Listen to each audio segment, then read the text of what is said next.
Hi, everyone. Ladies and gentlemen, distinguished colleagues, friends, good morning. I'm really happy. I'm very honored to be here with you today.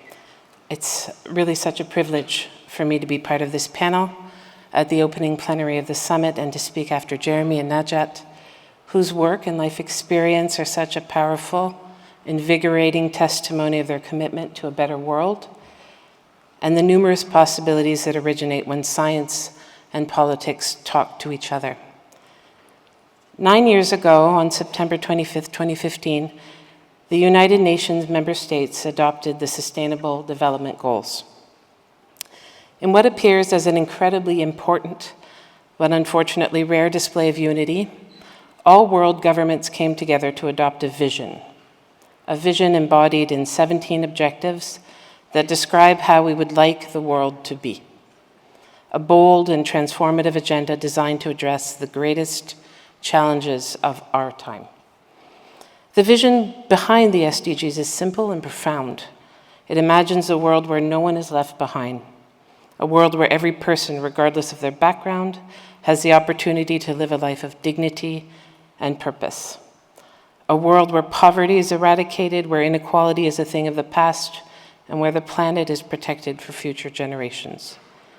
This vision demands that we create societies where health and well-being are a priority, where every person has access to clean water, and where sustainable energy powers our future. It calls on us to end hunger and ensure that everyone has access to nutritious food.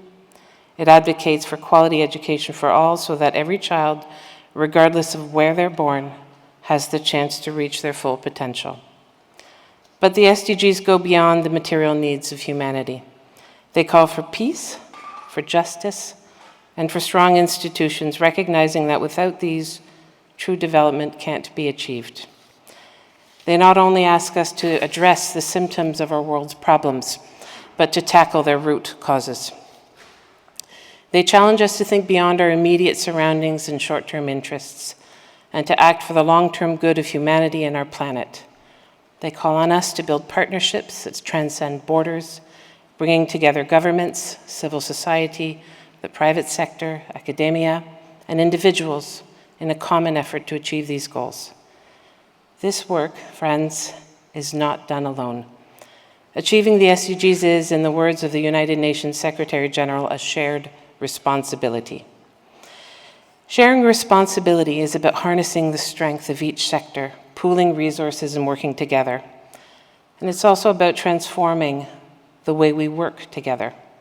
It requires us to break down silos and to embrace a spirit of collaboration that puts the common good above all else.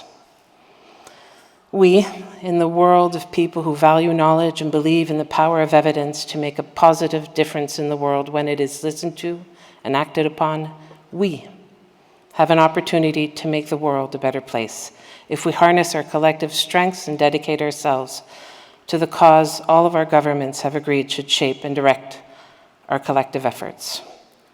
This idea of shared responsibility has driven the creation of something I'm proud to co-lead, along with my friend and colleague Carrie Albright from UNICEF, called the Global SDG Synthesis Coalition. It's founded on this principle of the strength of collaboration. It's founded on the thought that if we apply the right methods and tools, we can draw deeply meaningful insights from the vast abundance of research that exists, and this can compel people to do things differently and better. The coalition was formed in 2022, where the temporary halt in primary research in my field of international development evaluation, brought on by COVID, of course, enabled more serious collective reflection about the importance of accessing more what was already available. What insights could be drawn from underused research? Research that was lost in the noise, buried in databases, and scattered across platforms. Research that was relevant and insightful, but that had been read by too few people and then forgotten. Our mission was and is to transform fragmented information into structured, accessible, and actionable insights that can accelerate progress towards the SDGs. Working together, we harness the power of evaluations and synthesis to answer crucial questions. What works, for whom, and where? The Coalition's ambitions were to tap into the evidence ecosystem to help give it structure and to draw from it to support SDG achievement. Now, for those of you who've been working on synthesis for a long time, this may not appear revolutionary. And indeed, the idea of an evidence ecosystem for the SDGs isn't new. But what is new, and what the Coalition has helped ignite, is the intensity, the ambition, and the scale of this effort. Today, the Coalition brings together 49 UN agencies, plus governments, academia, synthesis networks, and private sector partners. And these partners aren't just working together, they're thinking together and transforming how we approach the challenge of achieving the SDGs. What we're building is more than a partnership, it's a global evidence framework for the SDGs. It is an ongoing commitment to work together, even when our individual systems, mechanisms, processes, and accountabilities make it hard to do so. And this has been made possible by two major factors. First, advancement in technology and artificial intelligence, of course, but equally, and perhaps more importantly, by people. People driven by a sense of urgency. People who are breaking silos, overcoming institutional barriers, and committing to collaborate when the incentives say otherwise. In the past year, we've continued to come together. We have pooled resources, we've agreed on methodologies, and committed to driving the use of synthesis through every available channel to make sure that good evidence gets noticed and, more importantly, gets used in the decisions that define our generation. We know the world's decision makers, its politicians, its senior bureaucrats, its leaders, are being called upon to make big decisions about big, complex problems. They need an ability to draw the vast wealth of data that exists already to come up with the very best solution. This coalition has the ambition and the means to respond to that. The coalition has become a dynamic place where academic knowledge meets real-world policy needs, where evidence from the UN process evaluation and impact studies by academics are seen together, where researchers discuss the emerging evidence with government officials, where we bring the best evidence around the SDGs to global attention. And what we're discovering is that when we unite these different strengths and perspectives, the value we can deliver as a community of knowledge makers is exponentially greater. One of the things that's truly exciting about the work of the Coalition is its commitment to build an enduring global bank of living syntheses. We learned early on in the Coalition that it wasn't enough to do one-off syntheses. Decision-making is continual, particularly in a world that is continually changing, and in a world also where there's a near constant production of high-quality research. The Coalition will be powered by technology and AI, allowing us to continually update and refine insights as new evidence emerges. Our goal is to create something that looks like a search page on a browser, except that what you find won't be just random information, but well-structured, high-quality, synthesized insights from rigorous and trusted sources. Our Coalition members are committed to promote access to the work. As an evaluator, I've learned that overcoming the natural human resistance to change requires a lot of effort. It requires us to focus on the human side of the process. It involves strategic communication, relationship building, and a little bit of diplomacy at times. But with our membership, we're already working with and within decision-making mechanisms of the system, of the United Nations system. And beyond that, our membership includes actors who are change makers in their own contexts, in their countries, their regions, their cities. Our committed Coalition members make evidence sing in the hearts and minds of decision makers at all levels. In other words, our Coalition knows who to talk to and how to make them listen. This is unique in the UN system. And if we play our cards right and work with you, the community of evidence suppliers, I believe the Coalition can deliver on its aspirations and ambitions. Distinguished colleagues, friends, when I reflect how far we are from realizing the Sustainable Development Goals, I can't help but feel a little disheartened. With just 6 years left until 2030, none of the 17 goals are on track to be achieved, and progress has been made on only 16% of targets. This is a sobering reality and a stark reminder of the immense work still before us. But we can't afford to succumb to despair, nor should we. because we have the tools to make a difference.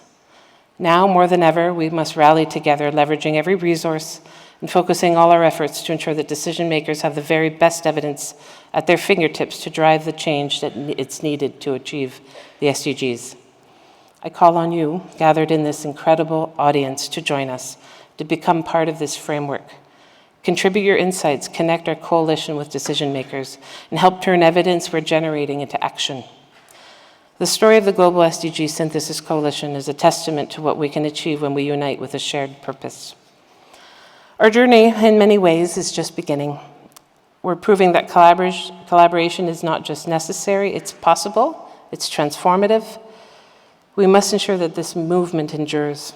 And I really believe that together we can be the change makers, the bridge builders, and the advocates for a future that leaves no one behind. So I put 3 challenges forward today. The Global Commission on Evidence to Address Societal Challenges has been at the forefront of efforts to transform how we bring research to the heart of decision-making. Here at this summit, we stand at a pivotal moment.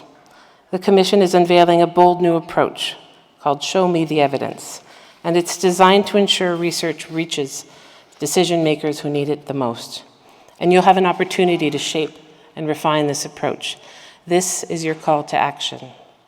As a proud advocate of the Commission's work, I want to spotlight one crucial element of Show Me the Evidence. The H represents harmonized efforts globally, and it's here we must focus. I've talked about my coalition and how we learn to work together across systems to do synthesis work to nourish SDG decisions. Now I ask the global evidence community to take up this mantle, to amplify and reflect these efforts so we can truly learn from one another across borders, systems, and sectors. Harmonization is not just an ideal, it's an imperative. My second challenge relates to how we work together to achieve a common goal, making evidence for the SDGs accessible, actionable, and understandable. As I've said, decision makers in the UN and around the world face complex, interrelated policy questions. The evidence we need must match the complexity of those questions. Our early vision of the coalition was to create one comprehensive synthesis for each of the 5 SDG pillars. What we learned after our first synthesis on partnerships was that such broad analyses risk producing generic, unhelpful conclusions. On the other hand, academic syntheses tend to be narrow, leaving decision makers without guidance on their most pressing, wide-ranging concerns. My challenge to you is this: how do we, as a global evidence community, work together to provide reliable, actionable, and rigorous evidence that addresses these wide-ranging, interconnected problems? We must ensure that the sum of our efforts far exceeds its parts. The coalition is working on methods to do this.